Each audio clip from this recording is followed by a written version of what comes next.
Wato online din nan akwai wani abin da in dai ka mayar da hankali akan shi, level din yadda za ka yi achieving abubuwa sai karu sosai. Akwai misali normally mutanen da za su je su kalli tutorial in ma na Hausawa ko na wasu Turawa akan yadda ake wani abun. So time inda ka kalli wannan abun yana da kyau, the first thing da za ka fara yi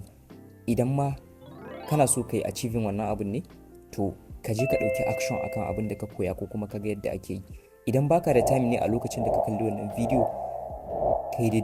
kai dedicating specific time wanda ka ce lokaci kaza ko kuma karfe kaza yau ko kuma gobe za ka zo ka yi wannan abu.